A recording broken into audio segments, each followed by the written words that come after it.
जय श्री श्याम। प्यारे साथियों, आज की इस वीडियो में हम एक पैराग्राफ लेकर आए हैं। इस पैराग्राफ का नाम है एन एग्जीबिशन। तो एन का मतलब एक, एग्जीबिशन का मतलब होता है प्रदर्शनी। तो प्यारे दोस्तों, आज की इस वीडियो में मैं आपके लिए एक एक वर्ड को हिंदी में लिख कर के समझाऊंगा। लिखने से वह वर्ड आपको अच्छे से याद हो जाएगा। तो आप वीडियो को कर दीजिएगा लाइक, चैनल को कर दीजिएगा सब्सक्राइब। हम करते हैं वीडियो को शुरू। यहाँ पर दिया है, this year I went to Rampur in the month of June with a marriage party. तो दिस का मतलब होता है दिस, दिस का मतलब इस, और ईयर का मतलब वर्ष, ईयर का मतलब वर्ष। आई मैं, आई का मतलब होता है मैं। वेंट का मतलब गया, क्या हुआ गया। टू का मतलब को, क्या को। रामपुर, हमने यहाँ पर रामपुर लिख दिया, क्या लिखा रामपुर। इनका मतलब होता है में। द मंथ का मतलब महीना, क्या महीना। ऑफ का मतलब होता है का। जून, क्या जून, हमने यहाँ पर जून लिख दिया। विद का मतलब होता है प्यारे दोस्त साथ। आ का मतलब एक, कुछ लोग इसे आ पढ़ते हैं, कुछ ए पढ़ते हैं। मैरिज, हम इसे लिखेंगे मैरिज, हमने यहाँ पर मैरिज लिख दिया। पार्टी, सो हम यहाँ पर पार्टी लिखेंगे, क्या पार्टी। अच्छा, अब हम इसका अर्थ जानते हैं। This year I went to Rampur in the month of June with a marriage party. वर्ष मैं एक मैरिज पार्टी के साथ जून के महीने में रामपुर गया। नेक्स्ट है there we got an opportunity to seen exhibition. There का मतलब होता है वहाँ, क्या होता है वहाँ। बी का मतलब हमने, क्या हमने, हमने यहाँ पर हमने लिख दिया। गोट का मतलब प्राप्त किया, क्या प्राप्त किया। एन का मतलब एक, एन का मतलब एक। अपॉर्चुनिटी का मतलब होता है प्यारे दोस्तों अवसर, क्या अवसर, हमने यहाँ पर अवसर लिख दिया। टू का मतलब को, और सीन का मतलब देखना, क्या देखना। ये सी की थर्ड फॉर्म है। और एग्जीबिशन का मतलब प्रदर्शनी, हमने यहाँ पर प्रदर्शनी लिख दिया। अब हम इसका अर्थ जानते हैं। Here we got an opportunity to seen exhibition.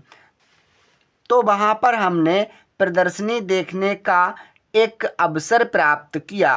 Next है प्यारे साथियों, I with my elder brother reached the exhibition ground at 7 PM। अच्छा, अब हम इसे देखते हैं। आई का मतलब मैं, आई का मतलब मैं। विद का मतलब साथ, क्या साथ। माई का मतलब अपने, क्या अपने। आई के लिए, अपने के लिए माई लगाते हैं। एल्डर का मतलब बड़े, क्या बड़े, हमने यहाँ पर बड़े लिख दिया। ब्रदर का मतलब होता है, ब्रदर का मतलब होता है भाई, क्या भाई। रीच्ड का मतलब पहुंचा, क्या पहुंचा। द एग्जीबिशन प्रदर्शनी होता है, क्या प्रदर्शनी, हमने यहाँ पर प्रदर्शनी लिख दिया। ग्राउंड का मतलब होता है मैदान, क्या मैदान। एट यहाँ पर एट का मतलब को। 7 का मतलब सात, क्या होता है सात। और PM का मतलब शाम का समय। तो अब हम इसका अर्थ जानते हैं। I with my elder brother reached the exhibition ground at 7 PM। तो मैं अपने बड़े भाई के साथ प्रदर्शनी मैदान में शाम को 7 बजे पहुंचा। The electric bulbs dazzled our eyes. तो द इलेक्ट्रिक का मतलब होता है विद्युत, क्या विद्युत, हमने यहाँ पर विद्युत लिख दिया। और बल्ब, यहाँ पर हम बल्ब लिख देते हैं, क्या बल्ब, हमने यहाँ पर बल्ब लिख दिया। डेजल्ट का मतलब होता है चकाचौंध करना, हम यहाँ पर चकाचौंध करना लिख देते हैं, करना। अबर का मतलब हमारी, क्या हमारी। आइसिस का मतलब आँखें, क्या आँखें। हमने यहाँ पर आँखें लिख दिया। अब हम इसका अर्थ जानते हैं। The electric bulbs dazzled our eyes. तो जो विद्युत बल्ब थे उन्होंने हमारी आँखों को चकाचौंध कर दिया। नेक्स्ट देखते हैं। There was a great rush before the main gate. तो देयर का मतलब वहाँ, देयर का मतलब वहाँ, वास का मतलब था, आ का मतलब एक, ग्रेट का मतलब बड़ा, ग्रेट का मतलब बड़ा, रस का मतलब भीड़। क्या होता है? भीड़। रस का मतलब होता है भीड़। अच्छा, बिफोर का मतलब होता है पहले। द मेन का मतलब होता है मुख्य। क्या होता है? मुख्य। गेट का मतलब दरवाज़ा। हमने यहाँ पर दरवाज़ा लिख दिया। अब हम इसका अर्थ जानते हैं। तो there was a great rush before the main gate. तो वहाँ पर मुख्य द्वार से पहले एक बड़ी भीड़ थी। We purchased our tickets with great difficulty. तो बी का मतलब हमने, क्या हमने। परचेज्ड का मतलब खरीदा, क्या खरीदा। हमने यहाँ पर खरीदा लिख दिया। अबर का मतलब क्या अपना। और टिकट्स का मतलब टिकट, हम यहाँ पर टिकट लिख देते हैं। विद का मतलब साथ, विद का मतलब साथ। ग्रेट का मतलब बड़ी, क्या बड़ी। डिफ़िकल्टी का मतलब कठिनाई, क्या कठिनाई। हमने यहाँ पर कठिनाई लिख दिया। अच्छा, अब हम इसका अर्थ जानते हैं। तो we purchased our tickets with great difficulty. हमने बड़ी कठिनाई के साथ अपना टिकट खरीदा। नेक्स्ट देखते हैं। At last we entered the exhibition. At last का मतलब होता है अंत में, क्या अंत में। एट लास्ट का मतलब होता है अंत में। बी हमने, बी का मतलब हमने। इंटर्ड का मतलब प्रवेश किया, क्या प्रवेश किया। हमने यहाँ पर किया लिख दिया। एग्जीबिशन का मतलब प्रदर्शनी, क्या प्रदर्शनी। हमने यहाँ पर प्रदर्शनी लिख दिया। अब हम इसका अर्थ जानते हैं। तो at last we entered the exhibition.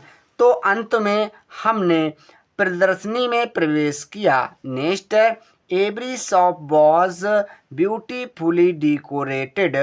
Every का मतलब प्रत्येक, एवरी का मतलब प्रत्येक। हमने यहाँ पर प्रत्येक लिख दिया। शॉप का मतलब दुकान, क्या दुकान। हमने यहाँ पर दुकान लिख दिया। वास का मतलब थी। ब्यूटीफुली का मतलब सुंदर, क्या सुंदर। हमने यहाँ पर सुंदर लिख दिया। डेकोरेटेड का मतलब सजाया गया, क्या सजाया गया। अब हम इसका अर्थ जानते हैं। तो every shop was beautifully decorated. तो प्रत्येक दुकान को सुंदर तरीके से सजाया गया था। नेक्स्ट है। We began to move from stall to stall. तो बी का मतलब हमने। बिगान का मतलब शुरू किया, क्या शुरू किया। टू मूव मतलब घूमना, क्या घूमना। फ्रॉम का मतलब से।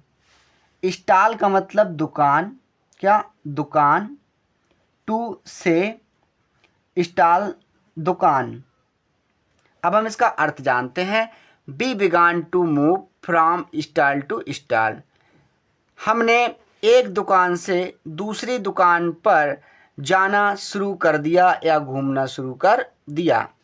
The stalls of glass bangles toys and gold ornaments were much crowded.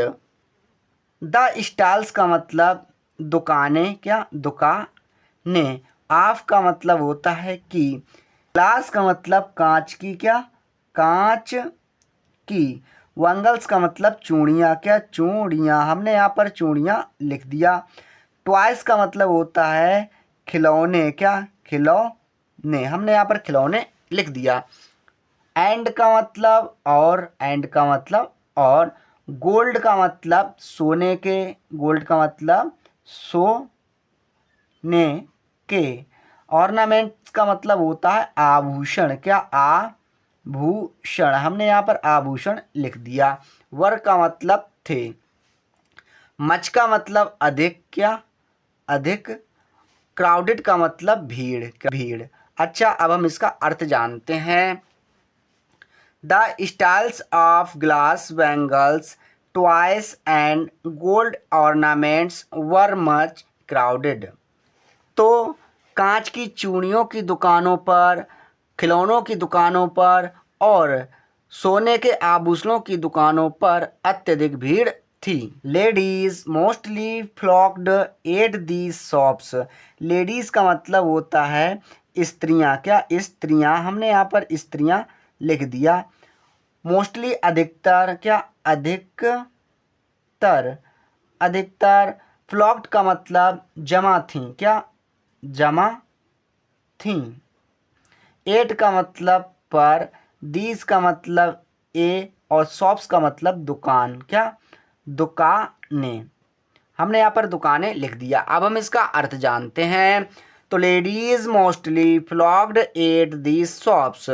स्त्रियां अधिकतर इन दुकानों पर जमा थीं। Some shops, homespun clothes and sarees were put for sale. इनका मतलब में, सम का मतलब कुछ, सम का मतलब कुछ, शॉप्स का मतलब दुकानें, क्या दुकानें। होम स्पन का मतलब होता है पर बुने हुए, सो हम यहाँ पर लिख देते हैं घर पर बुने हुए। क्लोथ्स का मतलब कपड़े, क्या कपड़े। एंड और, एंड का मतलब और। साड़ीज का मतलब साड़ियाँ, क्या साड़ियाँ, हमने यहाँ पर साड़ियाँ लिख दिया। वर का मतलब थी। पुट का मतलब रखना, क्या रखना। फॉर के लिए, फॉर का मतलब के लिए। सेल का मतलब बेचना, सेल का मतलब बेचना। अच्छा, अब हम इसका अर्थ जानते हैं। In some shops home spun clothes and saris were put for sale. कुछ दुकानों में घर पर बुने हुए कपड़े और साड़ियाँ बेचने के लिए रखी हुई थीं। Cultural programmes sponsored by reputed industries Modi. Cultural का मतलब सांस्कृतिक, क्या सांस्कृतिक। प्रोग्राम्स का मतलब प्रोग्राम्स, क्या प्रोग्राम्स। स्पॉन्सर्ड का मतलब फिर बंद किया। बाई का मतलब द्वारा। रेपुटेड, रिपोर्टेड का मतलब प्रतिष्ठित, यहाँ पर प्रतिष्ठित लिख दिया, क्या प्रतिष्ठित लिख दिया। इंडस्ट्रीज का मतलब होता है उद्योग, क्या उद्योग। मोदी। अब हम इसका अर्थ जानते हैं। Cultural programmes sponsored by reputed industries Modi. सांस्कृतिक प्रोग्रामों का मोदी उद्योग के द्वारा प्रबंधित किया गया था। Behind the shops there were circus, theatres and pictures houses. तो बिहाइंड का मतलब पीछे, बिहाइंड का मतलब पीछे। द शॉप्स का मतलब दुकानें, क्या दुकानें। देयर का मतलब वहाँ, देयर का मतलब वहाँ। वर का मतलब थी। सर्कस, क्या सर्कस, हमने यहाँ पर सर्कस लिख दिया। थिएटर, तो यहाँ पर हमने थिएटर लिख दिया, क्या थिएटर। एंड का मतलब और। पिक्चर, पिक्चर का मतलब होता है फिल्म, क्या फिल्म। हाउसेस का मतलब घर। अब हम इसका अर्थ जानते हैं। Behind the shops there were circus, theatre and pictures houses. दुकानों के पीछे, दुकानों के पीछे वहाँ पर सर्कस था, थिएटर था और फिल्म घर थे।